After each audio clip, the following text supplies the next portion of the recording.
Amigos da extensão, está começando mais um papo sobre os projetos extensionistas da UFPE. E hoje vamos falar sobre a questão ambiental. Mundialmente se comemora no dia 5 de junho o meio ambiente. É um dia para reflexão. O que estamos fazendo em prol da saúde do nosso planeta? Um dos projetos extensionistas da UFPE na área ambiental é o reflorestamento do Córrego do Cavoco. Para falar sobre este projeto, convidamos o seu coordenador, o professor Arthur Ortenblad. Mas antes da nossa conversa, vamos acompanhar algumas informações sobre essa ação extensionista. O Córrego do Cavoco será o espaço que receberá as intervenções do projeto Reflorestamento do Cavoco, coordenado pelo professor Arthur. Alguns convidados, como Franci Palhano, Tadeu Costa, Mônica Cox e outros estarão participando ao longo da programação, que estende-se inicialmente até o dia 20 deste mês. Professor Arthur, o que motivou a realização desse projeto de reflorestamento do Córrego do Cavoco? Bom, para começar, eu adoro plantar árvores. Eu moro num sítio e tenho uma sementeira, então eu faço mudas de árvore. E já quando eu era estudante da USP, eu plantei um bocado de árvore lá, que hoje já estão enormes, né? E por que o Córrego do Cavoco foi o local escolhido para a realização desse projeto? Eu trabalho no CAC e o Córrego do Cavoco passa ao lado. Então, entre o CAC e o CTG existe uma grande área que não está meio mal cuidada, existe muito mato, lixo, existe uma lixeira do CAC que volta e meia os catadores de lixo pegam o lixo, abrem, então se espalha por toda a região.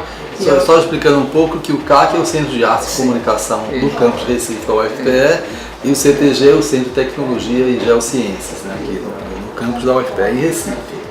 Então eu comecei a plantar ali,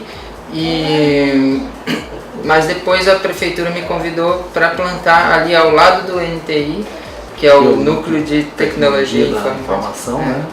E que ali se pretende fazer um grande parque, uma área já reservada para isso. Quer dizer, há muitas iniciativas da comunidade que se complementam ou colaboram entre si com iniciativas institucionais, né? E no caso, quais são as atividades que esse projeto do reflorestamento do Cavoco prevê que aconteçam? Então, antes dos mutirões de plantio, estão programadas atividades com diversas pessoas, tanto da universidade quanto da comunidade, que são ligadas à área do meio ambiente. Então tem gente que trabalha com sistemas agroflorestais, tem gente que trabalha com educação ambiental, cultivo de hortas nas escolas, vai ter uma peça de teatro do pessoal do CPRH para as crianças, para mostrar a educação ambiental de uma forma lúdica. Vai ter uma discussão, um bate-papo com a professora Kênia e Tadeu Costa, que já é um professor aposentado, sobre o Córrego do Cavoco.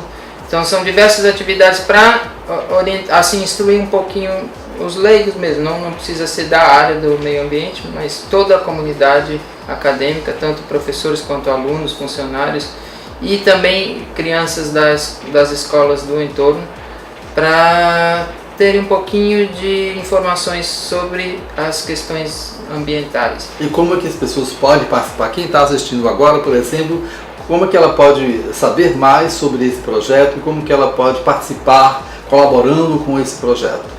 Então, tem a fanpage do Facebook, que chama Refloresta Cavoco. Lá tem todas as informações da programação.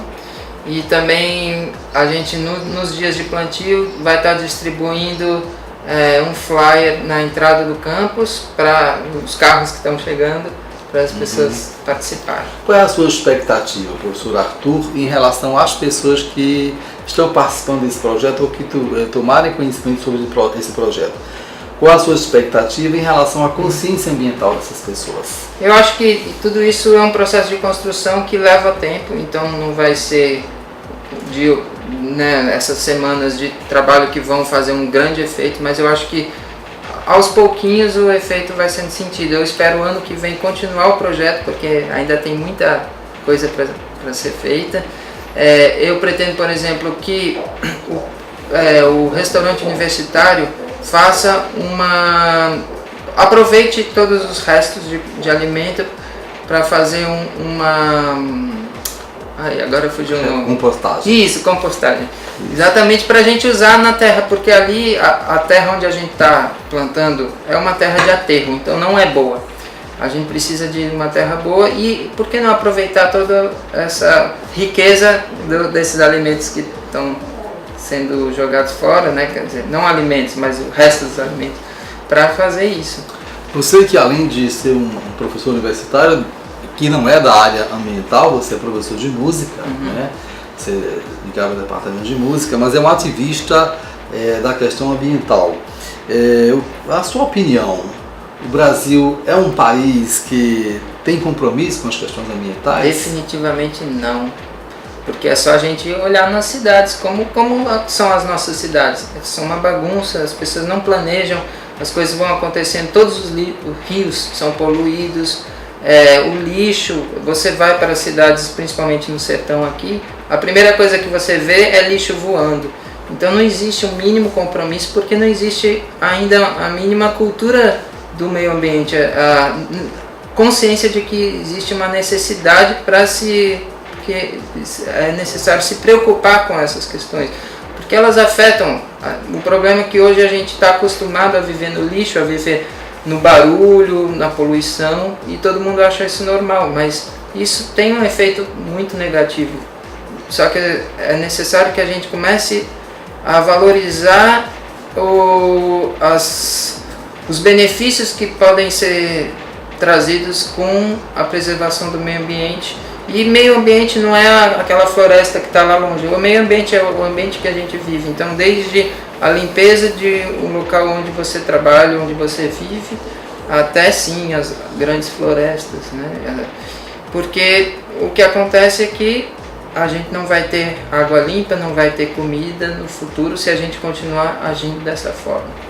Aquela pessoa que está nos assistindo ali, ela pode ser um especialista, um profissional, um estudioso da questão ambiental, ou não, pode ser simplesmente um cidadão, uma cidadã que está nos assistindo interessado nas questões ambientais. Mas, sendo especialista da área ou não, o que você acha que cada um de nós pode ou deve fazer em prol de um planeta sustentável? Então, pequenas ações já fazem uma grande diferença. Você fazer a reciclagem do seu lixo, então separar o que é lixo reciclável e o que é lixo orgânico, isso já é uma grande diferença. Você consumir de uma forma sensata, então você não comprar um monte de coisa que você não vai usar, que depois você vai jogar no lixo. Você tentar aproveitar as coisas que você tem, você tentar aproveitar, por exemplo, se mora junto com outras pessoas, vizinhos que vão para o mesmo local, por que não fazer esse sistema de um dar carona ao outro, né? Existem várias pequenas ações que já vão ter um efeito super benéfico. Você, em vez de usar copinho descartável para tomar água, aí você gasta uns 10 copinhos por dia, traz um copinho de casa, usa para beber água. São coisas pequenas que fazem uma grande diferença. E nós esperamos que tenhamos contribuído com esta entrevista para que mais pessoas sejam comprometidas na prática com um ambiente sustentável, um planeta melhor para se viver. Ok? Professor Arthur, muito obrigado por sua participação aqui em nosso papo. Muito obrigado por me ter convidado, me dar essa oportunidade de mais gente conhecer o meu projeto.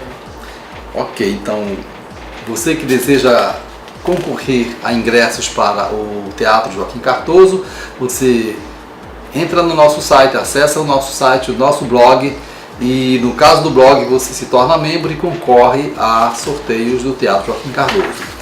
E assim, a semana que vem nós esperamos divulgar mais sorteados das nossas promoções Curta e Ganhe com a Extensão e apresentar também mais um projeto extensionista aqui no nosso papo. Agradecemos a sua audiência e esperamos você na próxima semana. Até lá!